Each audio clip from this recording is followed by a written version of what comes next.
My name is Denise Harper. I was 56 when my CFO replaced me with AI payroll on a Tuesday morning, then sued me 6 weeks later for the exact penalties his rollout created. I stood to lose my retirement credit, my savings, and the one thing I had protected for 2 decades: my name. The only reason I did not panic myself into silence was a single email I had printed months earlier. His words, his timestamps, his instructions to keep my login active so the system could run faster. He expected me to fold in private. Instead, I waited until he had an audience: HR, the CEO, and his own attorney, in a glass-walled conference room where nobody could pretend they did not see it. The demand letter showed up on a Friday, late afternoon, the hour when decent people are thinking about dinner. I heard it before I saw it. The dull thud of a thick envelope landing in my mailbox. Heavier than regular mail, stiff like it had been designed to feel serious in your hands. I prodded inside without opening it right away. I set it on the kitchen counter beside my grocery list and my car keys. The paper looked too clean to belong in my house, where everything had faint signs of real life. There was a nick in the countertop, a coffee ring I kept forgetting to wipe, and a small scuff on the floor where I had dropped a can once. This envelope did not have scuffs. It had a smooth confidence. I made coffee I did not want. I took one sip anyway, just to have something to do with my hands. Then I slid my finger under the flap. Legal letterhead, crisp, sharp corners, the kind of print that does not apologize. The first paragraph was polite in a way a locked door is polite. It referred to me as Miss Harper and described, in carefully arranged sentences, how my negligent implementation of a payroll system had exposed the company to penalties. And reputational harm. It claimed the company intended to seek damages. It offered a path to resolve the matter without court. It was not just a threat. It was a story written about me, a story where I was reckless, where I was incompetent, where I was the reason other people had suffered. I had spent 22 years being the woman who made sure people did not suffer because of a payroll mistake. I read the letter once. Then I read it again, slower. By the third page, my thumbnail was pressed into my palm hard enough to leave a half-moon mark, the one small habit I have had since I was a girl trying not to speak out of turn. The letter included a list of supporting facts, and that was where Greg Harlan, my CSO, my boss for less than a year, got greedy. He attached a claim about a payroll configuration change made at 9:14 in the evening on a Saturday under my username, D. Harper. It was 2 weeks after I had been laid off, and 2 weeks after my badge had been collected at reception like I was a visitor who had overstayed. I did not need to cry to know what it meant, and I did not need to call anybody to translate it. Greg was not saying I made a mistake. Greg was saying I was there when I could not have been. And if I did not have anything solid, anything undeniable, that lie would become the only version of me that mattered. I was not flashy at work. I was not the woman who decorated her cubicle with string lights or brought themed cupcakes, and I did not have the kind of personality that fills a room. I was the kind of worker companies pretend they value until they do not. I kept an emergency box of pens because there is always someone who loses 5 minutes before a meeting. I kept spare staplers and a roll of tape in my bottom drawer because small things become emergencies for people who do not plan ahead. I knew the difference between a harmless typo and a problem that would make someone's paycheck bounce. Payroll makes you invisible when you do it right, and it makes you public when you do it wrong.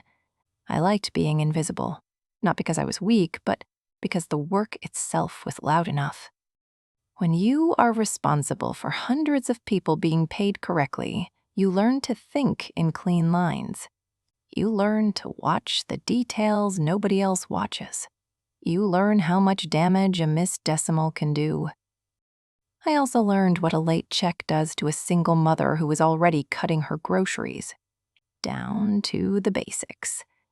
I learned what a wrong withholding does to a retiree living on a fixed income. I learned how long shame lasts when you have to tell your landlord, "I am sorry.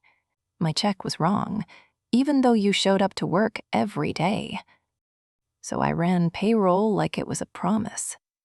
Over the years, the company changed names once through a merger, changed health plans too many times, and changed CFOs 3 times. The CFOs were always shiny and temporary. Payroll was always there, and I was 12 months away from a retirement milestone the company had promised in writing. 1 more year to lock in a higher match and full service credit. It was not a fantasy number. It was a specific promise with a specific date attached to it. I had that date circled on my wall calendar at home in small handwriting that only I could read. And I did not tell people about it. It felt like tempting fate. When Greg came in as the new CFO, he did not walk in like someone joining a team. He walked in like someone arriving to rearrange a room that had been fine before he showed up. He was younger than me by at least a decade. Not a kid, but a man who still believed he could speed-run experience with confidence. He had perfect teeth, perfectly pressed shirts, and the kind of smile that looked like it had been practiced in a mirror for job interviews. He talked about efficiency the way some people talk about church, like it was moral, like anyone who disagreed was unclean. The first time I heard him say AI payroll, it was in a meeting where he did not even look at me when he said it. He was looking past me toward the CEO, toward HR, toward whatever ladder he believed he was climbing. He said the software did not need sick days, it did not get territorial, and it did not make it about feelings. I sat there with my notes in front of me and listened to a man describe my life's work like it was a bad habit. I knew his type. I have met them across conference tables for years. People who use modern words to cover old arrogance. People who speak in slogans because slogans do not leave paper trails. I did not challenge him in that meeting, not because I did not have an opinion, but because I had learned a long time ago that some men collect reactions the way other people collect coins. If you give them a reaction, they spend it against you later. So I did what I always did. I asked practical questions. What happens when an employee's hours are entered wrong? Who approves corrections? How does it handle unusual deductions? What is the process when something does not match? Greg smiled at me like I was asking how to send a fax. It learns, he said. That is the point. And the room nodded. Because people like to nod at new things. It makes them feel safe to be on the right side of change. After the meeting, HR pulled me aside with that careful face.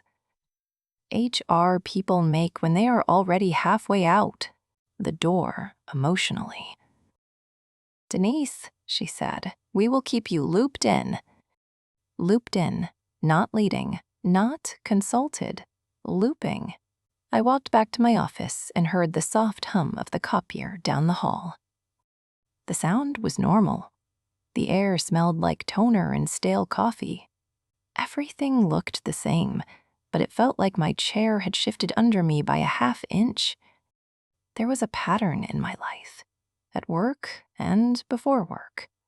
I was praised for being low maintenance, for being steady, for not making trouble. When I was young, that meant I was the girl teachers loved, the one who did not cause scenes, the one who did not ask for extra attention. As an adult, It meant I became the woman who got handed other people's messes. Denise will handle it. Denise can fix it.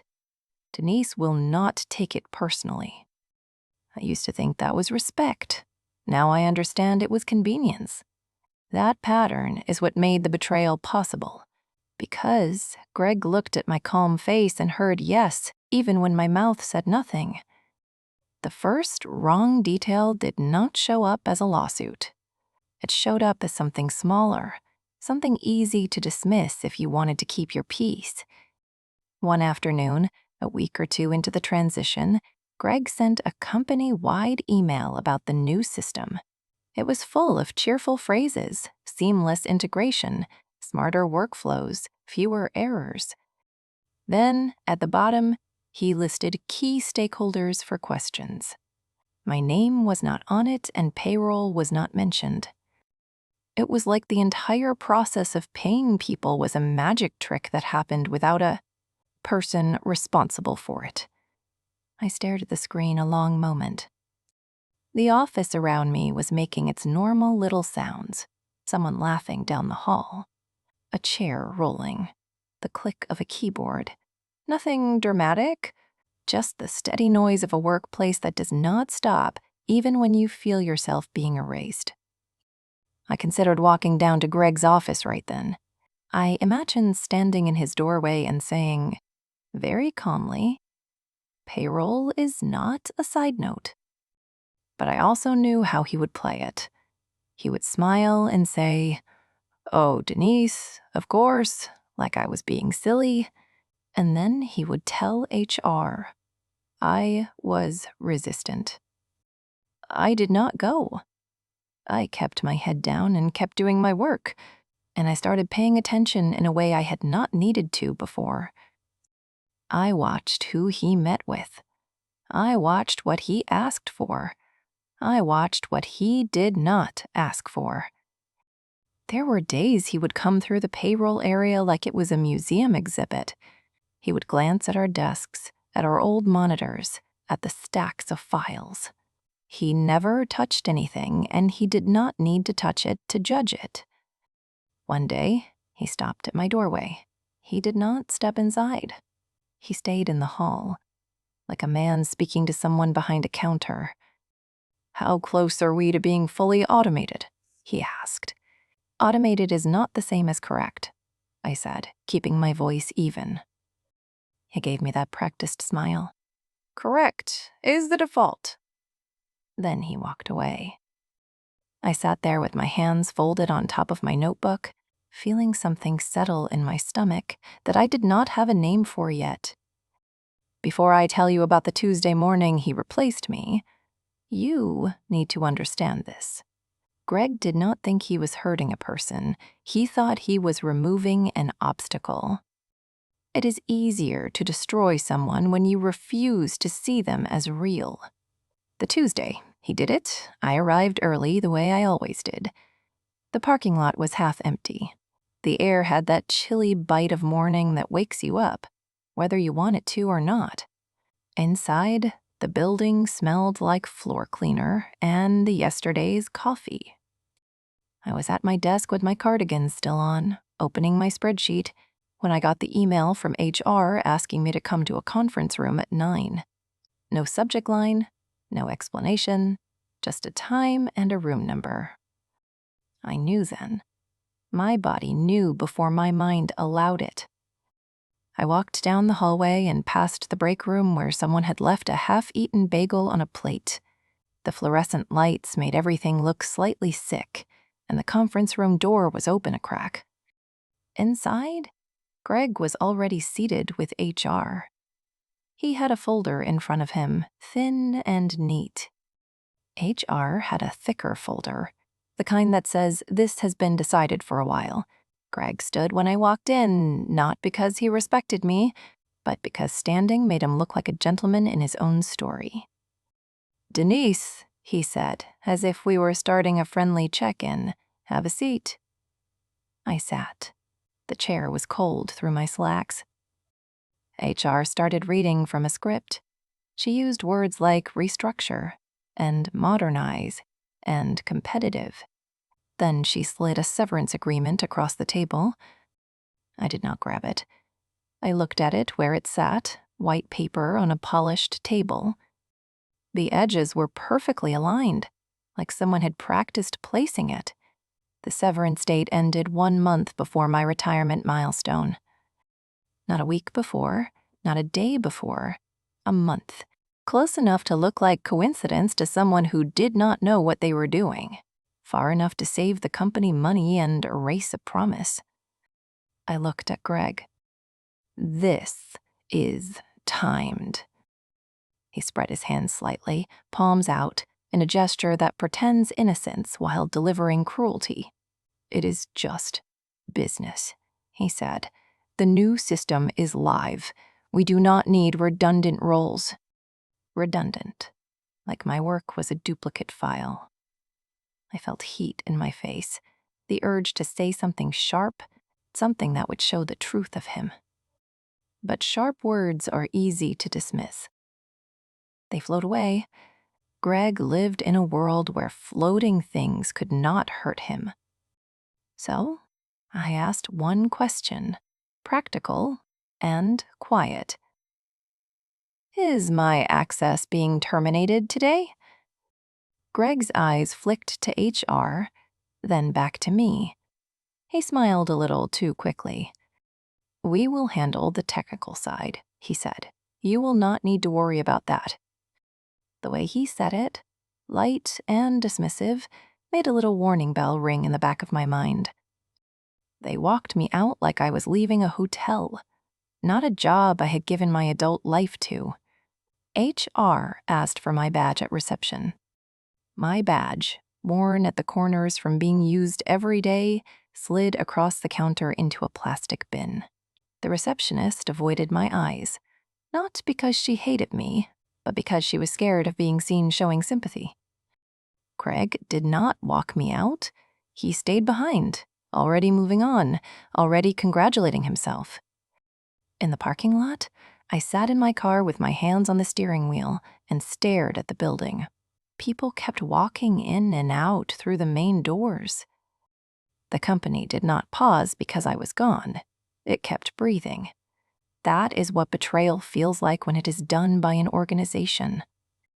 It is not dramatic and not loud, just the sensation of being removed from the story while the story continues. I drove home. I put my work keys in a drawer. I folded my work cardigan and hung it up like I was putting away a uniform. Then I did the one thing that surprised even me. I printed everything I had, not everything from the company. I did not have access anymore, and I was not going to try. But everything I already had in my own records, my retirement milestone email, my old performance reviews, my notes. I did not know I would need them. I just knew I did not trust that what had been true yesterday would stay true tomorrow. 6 weeks later, the demand letter arrived. And suddenly, that instinct did not feel paranoid. It felt like survival. When I read the part about the Saturday 9:14 in the evening change under my username, something snapped into place. Not anger and not panic, a cold, clean understanding. Greg had used my name like a shield. He was trying to pin the mess on someone he had already pushed out, because people believe paperwork. People believe the neat version. And he believed I would be too embarrassed, too exhausted, too intimidated to fight back. That Saturday timestamp mattered. I want you to hold on to it, because it came back later in a way that did not leave him any room to wiggle.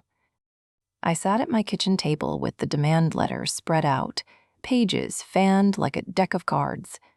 I stared at my own name, typed in a font chosen to look official. I thought about how easily a lie becomes history if you do not interrupt it. Then I stood up and went to the hall closet where I keep old files. Not company secrets, just my own life papers, tax folders, home insurance, the kind of boring evidence that proves you exist. I pulled down a battered folder labeled work, personal. Inside were a few things I had kept over the years. A certificate from an old training, a thank you note from an employee whose pay I had fixed before Christmas, and the email printouts I had made when something felt off. I am old enough to remember when people printed emails because computers were unreliable. I kept printing because people are unreliable. There it was, an email from Greg, printed in black ink, full header visible, date and time stamped, his name at the top like a signature. The subject line was almost friendly, something like, "Transition help." I remembered the day it hit my inbox. I had been sitting at my desk late afternoon when his message popped up. I had read it once and felt that same warning bell, the one I had felt in the conference room when he answered my access question too lightly. He wrote that, to meet Monday's go-live deadline, he did not want IT slowing things down with their processes. He instructed me, the woman he was already planning to remove, to leave my credentials active after my last day so the automation could push changes. He also wrote, in the same email, that any delays would be on payroll. On payroll, on me. I sat at the table and read that line again. My coffee had gone cold, a skin forming on the surface in the mug. The house was quiet, except for the refrigerator cycling on and off, the small domestic sounds of a life that does not know it is being threatened. The email did not mention my lawsuit, and it did not mention blame. It did not have to. It was the origin of the lie he was trying to tell later. Greg had created the conditions for my username to be used after I was gone, and now he was pointing to that use as proof I was guilty. It was the kind of trick that works on people who do not know how systems and accountability actually function. It was the kind of trick that relies on the target being too confused or too frightened to respond. I slid the email printout out of the folder and held it by the corners. The paper was smooth and slightly thicker than regular printer paper because I had bought the kind that does not curl. The ink was crisp. The email header was clean. This was not a screenshot someone could claim was altered. It was not a forwarded message with missing context. It was exactly what it was, a direct instruction from the man now accusing me. I did not feel triumphant. I felt steadier, like I had been walking on loose gravel and suddenly found pavement. But paper alone is not enough if no one will listen. A piece of paper becomes powerful when you place it where people have to look at it. I knew I could not fight this by calling Greg and begging him to stop. That would feed him. And I was not going to post about it online or tell a bunch of people. That would make me look like the problem. I needed one thing, confirmation from a source that could not be accused of being emotional. I needed the access audit. The demand letter gave me a date and time. My email printout gave me the instruction. Now I needed someone to confirm what I already knew, that my account was used after I left, and that it did not originate from my home. I made one call to a former colleague, someone I had worked with for years. I did not tell her my feelings, and I did not give her a speech. I said, "I need to speak to IT security about a formal access audit. Can you tell me the right way to request it?" There was a pause on the line, the kind where someone is deciding how much trouble they want to invite into their day. Then she said quietly, "Denise, are they trying to put this on you?" I did not answer directly. I did not need to. My silence did the work. She gave me the contact information for the IT security manager. I waited until the next morning to reach out, not because I was playing games, but because I needed my voice to be level. People take you less seriously when your voice shakes, even if you are right. The IT security manager responded with a short, professional message. He did not use my first name. He did not apologize. He did not offer comfort. He scheduled a call and said he would provide what he could within policy. On the day of the call, I sat at my kitchen table again, the email printout in front of me like a witness. I had a notebook open, pen ready. My hands were calm. My mind was not. When he came on the line, his voice was steady and careful, like someone who knows that what he says might be repeated later. He told me he could confirm whether my credentials were used after my termination date, and he could confirm the originating location in broad terms. Then he did something I respected. He did not build suspense, and he did not dramatize it. He said, "Your user account showed activity after your separation date." I closed my eyes for a second, not because I was shocked, but because hearing it said out loud made it real in a way the demand letter had not. A demand letter is an accusation. This was a confirmation. He continued. The change referenced at 9:14 in the evening on that Saturday occurred from an internal IP address associated with the executive wing. Executive wing. Not my home, not a coffee shop, not a public place. Inside the building, where I had not been allowed since my badge was taken. He added, "Your account remained active longer than our standard policy for terminated employees." He did not say why, and he did not speculate. But I heard what he was not saying. Someone had instructed it. I asked, "Can you provide that in writing?" He paused. I could picture him looking at his monitor, weighing risk. "I can provide a documented summary," he said. "It will be factual. It will not include interpretation." "That is fine," I said. "Facts are what I need." After we ended the call, I sat for a minute listening to the soft ticking of the wall clock. Each tick sounded louder than it should have, like it was insisting on being noticed. I opened my notebook and wrote down what mattered in plain language. Account used after termination, Saturday change, executive wing IP, and account active beyond policy. Then I looked at the email printout again. At Greg's, words about keeping my login active so automation could push changes. I felt the shape of the whole thing. He did not just remove me. He kept my name alive in the system long enough to use it. If you are still listening, this is where the story stops being about hurt and starts being about placement. Because the problem with proof is not finding it. The problem is putting it where it cannot be ignored. The demand letter offered pre-suit mediation. That phrase is meant to sound reasonable, like the company is giving you a chance. But it is also a trap for people who show up unprepared. People who talk too much. People who apologize for things they did not do. I was not going to be that person. I was not going to let Greg's attorney guide me into saying something that could be twisted. I was not going to sit in a room and defend myself with emotion. So I'd built my response the way I had built payroll for years. Clean, sequential, impossible to misread.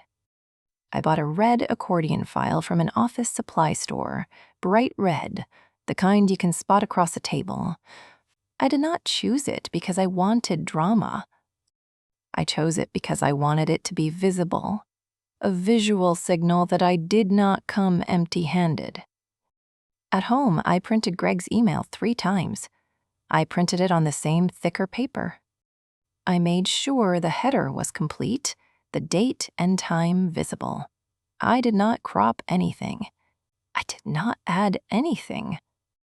Then I highlighted only 3 lines. No yellow confetti and no aggressive marking, just enough to draw the eye to what mattered. His instruction to keep my login active, his comment about IT slowing things down, and his line about delays being on payroll. I created a one-page timeline, simple 5 items. I did not turn it into a legal document. It was not fancy. It was a list any sensible person could follow. Termination date. Lawsuit claim date. Saturday 9:14 in the evening. Change under my username. Greg's instruction email. IT security confirmation of access and executive wing IP. I slid the timeline into the front pocket of the accordion file. Behind it, I placed the email printouts. Behind those, the documented summary from IT security when it arrived. Factual, dry, exactly what he had promised. I labeled the tabs in plain language: date, instructions, access, claim, fact. Every time I opened the file, the tabs clicked softly. It was a plastic sound that felt strangely satisfying, not because I enjoyed this, but because it was structure in the middle of chaos. Greg survived on people being messy under pressure. I was not going to be messy. The mediation was scheduled at a law firm Greg's attorney chose. Even that told me something about him. He wanted to control the setting. The night before the meeting, I sat on my couch with my phone in my hand and typed a message to Greg. I did not plan to send it. It just came out of me like steam. I wrote about the retirement milestone. I wrote about the years of clean audits and late nights. I wrote about how he smiled while cutting me out. I wrote about how disgusting it was to use my username as a scapegoat. I reread it and felt that quick relief you get when you finally speak, until I pictured his face when he received it. Not guilty, pleased. He would forward it to his attorney with a little note. He would call it harassment. He would label me emotional. He would turn my anger into a shield. I deleted the message, all of it. I did not even keep it in drafts. Then I took out my file and restapled the email header to the body so it could not be separated. It is a small thing, but people who play games love separating things. They love claiming context is missing. I clipped the pages in order. I closed the file. I set it by the front door with my car keys. I went to bed and did not sleep much, not because I was afraid of Greg, but because I was afraid of how quickly lies spread when people prefer a simple story. In the morning, I dressed plainly. A cardigan, low heels, nothing that would become part of someone else's narrative about me. I ate toast. I barely tasted. I looked at myself in the bathroom mirror and practiced one thing that felt unnatural, saying less. Greg wanted me to talk. He wanted me to fill the air, to explain, to justify, to apologize. I was going to give him paper. On the drive to the law firm, my hands were steady on the steering wheel. Traffic moved in its normal patterns. People stopped at lights, drank coffee, listened to music. The world did not know I was driving toward a room where my name would either be cleared or permanently dirtied. I pulled into the parking lot and sat for a moment with the engine off. The air inside my car was still. My file sat on the passenger seat, red and patient. I picked it up, felt the ridges of the accordion sides under my fingertips, and walked inside. The law firm lobby smelled faintly of lemon cleaner and something floral, like they wanted to disguise the fact that difficult things happen here. The receptionist's smile was professional. The chairs were modern and uncomfortable. A water dispenser hummed quietly in the corner. Roar! I was led down a hallway to a conference room with glass walls and a long table. There was a pitcher of water and a few empty glasses. A box of tissues sat on a side table, a silent assumption. I arrived early. That was intentional. I wanted to choose my seat. I sat where I could see the door. I placed my red accordion file on the table in front of me and kept my hands folded on top of it. When Greg arrived, he came in 10 minutes late, like he was doing everyone a favor by showing up at all. He wore an expensive suit and carried himself with that easy confidence of a man who thinks other people are paperwork. He greeted the mediator like they were old friends. HR was already there with a legal pad, sitting stiffly, eyes careful. The CEO walked in a moment later, and my stomach tightened. Not from fear, but from the understanding that if the CEO was here, the wage complaints and penalties had reached a level that threatened the company's image. Greg's attorney came in with a thin briefcase and a calm face. He did not look at me like a person. He looked at me like a file. The mediator began with small talk that did not land. The air conditioner clicked on and off above us, a mechanical sound that made the room feel colder than it was. Greg sat back in his chair like he was waiting for someone to take his order. The mediator explained the process briefly. No legal lecture, just the idea that we were here to see if the matter could be resolved. Greg's attorney started talking first. He spoke in smooth phrases about accountability and damages and negligent implementation. I listened without interrupting. I watched Greg while his attorney spoke. Greg's expression stayed composed, but there was a faint satisfaction in it, like he was enjoying hearing his own narrative repeated by someone else. Then the mediator turned to me. "Miss Harper," he said, "what is your response?" I could feel my pulse in my throat, not because I was panicking, but because I was about to do the one thing I had avoided my whole career, make a powerful man uncomfortable in front of witnesses. I did not open with my feelings, and I did not open with my resume. I said, "The claim relies on an action recorded under my username 2 weeks after my termination. I was not employed. I did not have a badge. I was not in the building." Greg's attorney lifted his eyebrows slightly, a gesture that says, "That is your defense." Greg leaned forward a fraction, as if he was about to correct me like a child. I kept going. "I have a printed email from Mr. Harlan instructing me to keep my credentials active after my last day so the system could push changes without IT." Greg's smile tightened, barely. A small shift, but I saw it. I have spent my life noticing small shifts. I opened my red accordion file. The plastic tabs made that soft clicking sound again. I pulled out one copy of the email printout and held it by the corner. I did not wave it, and I did not slam it down. I slid it across the table toward the mediator slowly enough that everyone could see the header, the date, the sender name. Before it reached him, I looked directly at Greg. And I said the line I had held back like a match. I would not strike until it mattered. "You did not sue me because I was wrong. You sued me because you thought I would not print what you wrote." The mediator adjusted his glasses and began reading.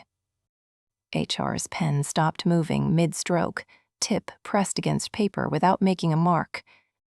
The CEO leaned forward, elbows near the edge of the table, eyes fixed on Greg's signature block at the bottom of the email like it was something he could not unsee.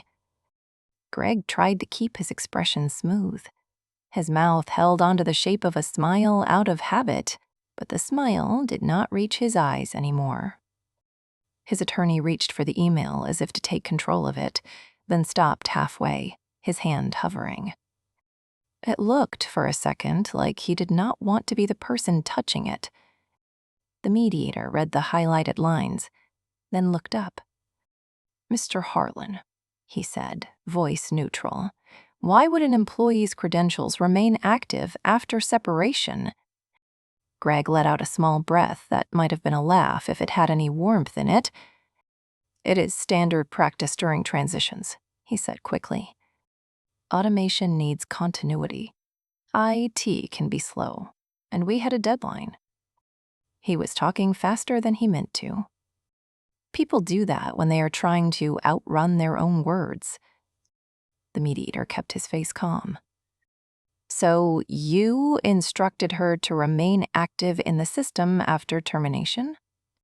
Greg's eyes flicked to his attorney.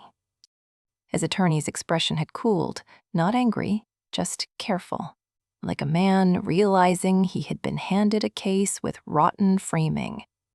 Greg said, "It was about efficiency. It is not. This is being blown out of proportion." The CEO spoke for the first time. His voice was quiet, but the room listened to it. "Greg," he said, "did you tell IT to keep her account active?" Greg's jaw flexed once. He did not answer right away. HR's legal pad lay open, but she was not writing anymore. She was watching. I reached into my file and slid the documented summary from IT security toward the mediator as well. Again, no flourish, just placement. The mediator read the key line, then gestured to the speakerphone on the table. "We have IT security available," he asked. Greg's attorney's eyes narrowed. For what purpose? The mediator did not shift. To confirm factual access information. The IT security manager had agreed to be available by speaker. He was not my friend, and he was not doing me a favor. He was doing his job the way he understood it. Facts only. The mediator pressed the button, and the phone emitted a soft beep as it connected. A moment later, the IT security manager's voice filled the room, slightly tinny through the speaker. The mediator said, "Can you confirm whether Miss Harper's account was used after her separation and the general origin of the activity referenced at 9:14 in the evening on the Saturday in question?" There was a pause, the sound of someone glancing at a document. "Yes," the IT security manager said. The account showed activity after separation, and the activity originated from an internal IP associated with the executive wing. Executive wing. Hearing it out loud in that room was different than hearing it at my kitchen table. In the kitchen, it was a fact that steadied me. In that room, it was a fact that trapped him. Greg's face lost a little color, not a dramatic collapse, just a subtle draining, like his body had redirected blood away from his cheeks. He opened his mouth, then closed it. Then he started again, and this time his voice was thinner. That does not mean IP assignments can be. People move around. He was explaining too much. That is the thing about people who live by confidence. When the confidence cracks, they start pouring words into the gap, hoping volume will become truth. The CEO did not interrupt him. The CEO just watched him the way you watch a machine that has started making a sound it has never made before. HR closed her legal pad. The cover made a soft thump when it shut. She set it on the table and folded her hands on top of it, like she was done pretending this was a routine conversation. Greg's attorney turned slightly toward Greg, lowering his voice, whispering something I could not hear. Greg shook his head once, tight and defensive, like a man refusing to accept the direction of gravity. The mediator kept his eyes on Greg. "Mr. Harlan," he said, "the claim asserts negligent implementation by Miss Harper. Yet the key change cited occurred after her termination under her username, which remained active beyond policy, and the instruction to keep that access active appears in your email." How do you reconcile that? Greg's throat moved as he swallowed. He tried to smile again. It looked painful. like a facial muscle trying to perform a trick it no longer believed in. "This is being twisted," he said. "We were under pressure. The company needed the system live. Denise was. She was part of the process. I did not interrupt. I did not need to." He was doing what people do when they are cornered, trying to pull you into the mud with them.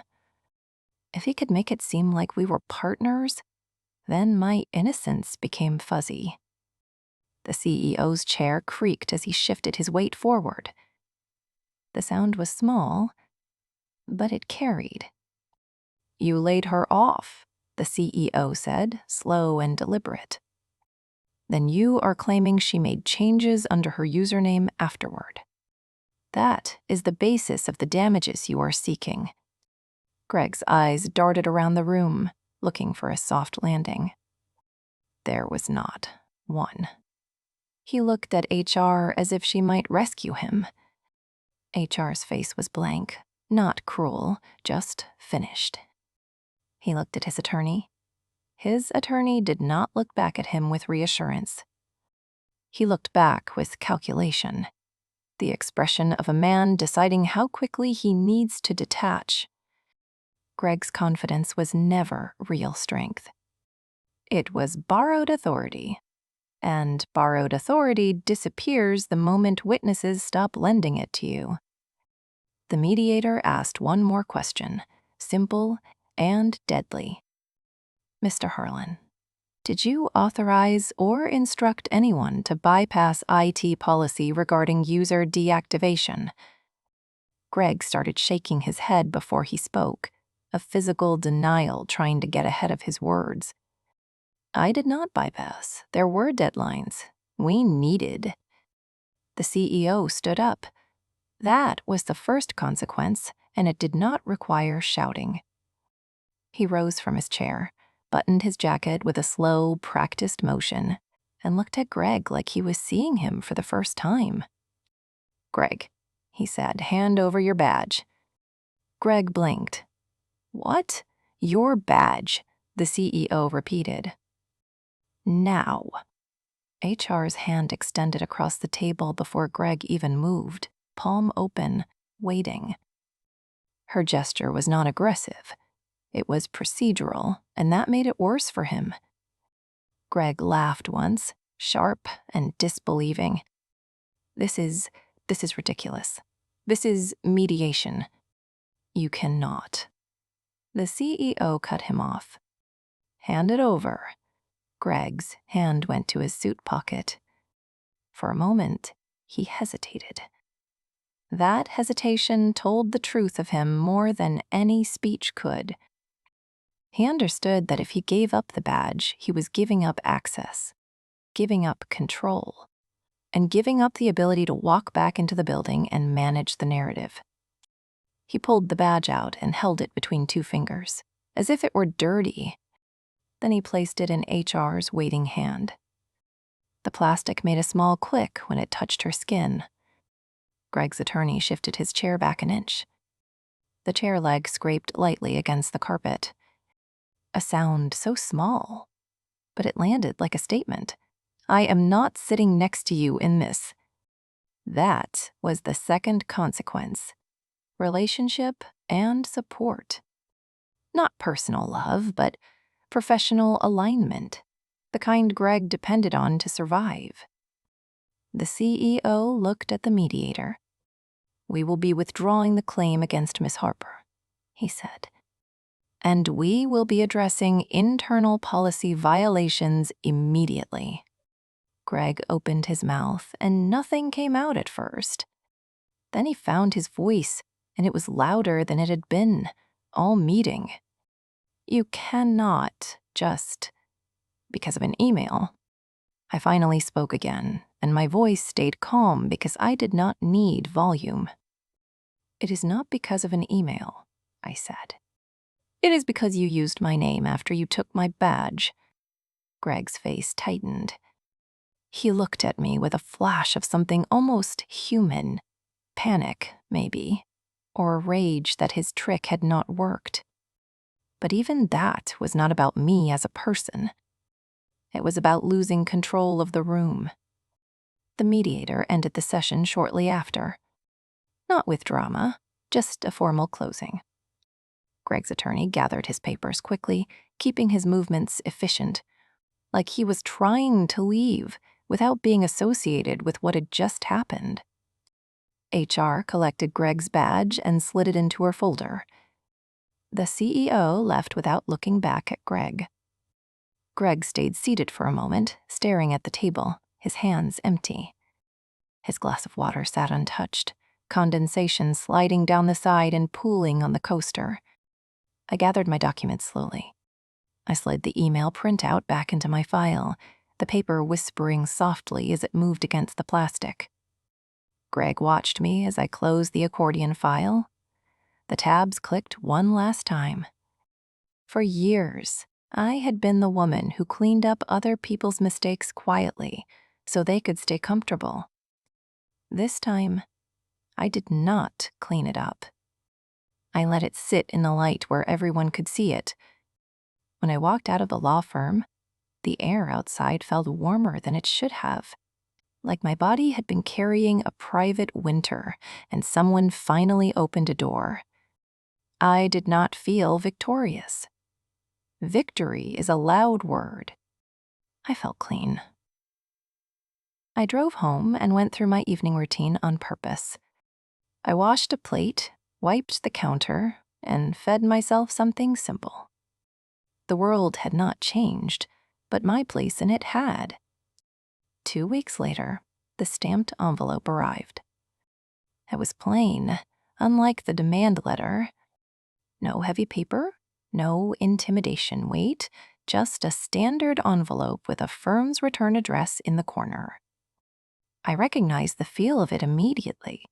The thin stack of papers inside, the slight bend where the contents pressed against the edges. I carried it to my kitchen table and sat down. For a moment, I did not open it. I just looked at it, remembering the first envelope and how it had been meant to make me small. Then I slid a finger under the flap and pulled out the letter. Corporate Counsel. Clean language. No warmth, no apology, no attempt to soothe. It stated the company was withdrawing the claim against me. It stated I was cleared of wrongdoing. It stated I had no liability for the penalties associated with the rollout. It did not praise me. It did not give me back my job, but it gave me back my name. At the bottom, there was a stamp, ink slightly raised, a textured mark of official finality. The date sat beside it, plain and undeniable.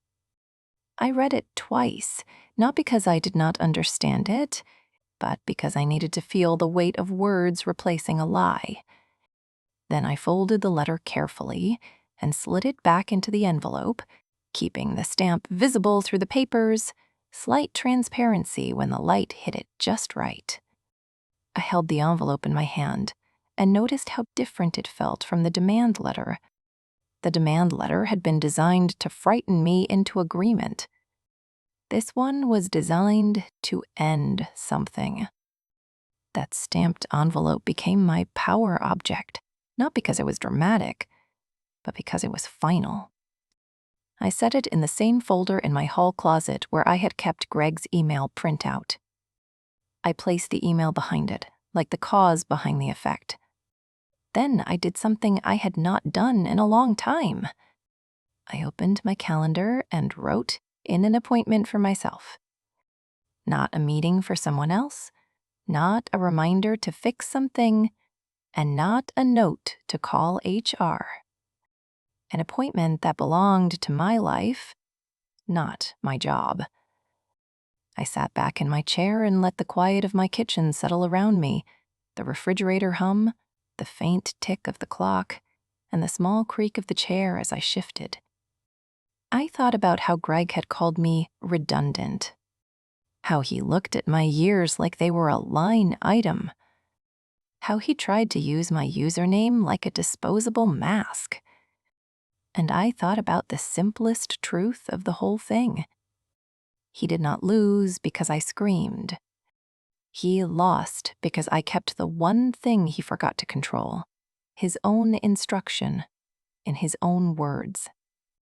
The consequences were irreversible, but they were not cruel. They were earned. First, he lost the room. His narrative stopped being the one people repeated. Then he lost support. His attorney and HR stopped shielding him, and the CEO stopped aligning with him.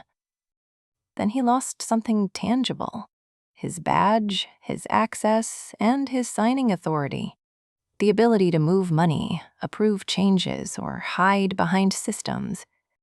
And I walked away with a stamped envelope that said, in the plainest language possible, that I was not the villain in his story. If someone tried to destroy your reputation to save their own job, would you confront them immediately? Or would you wait until you had the room and the proof?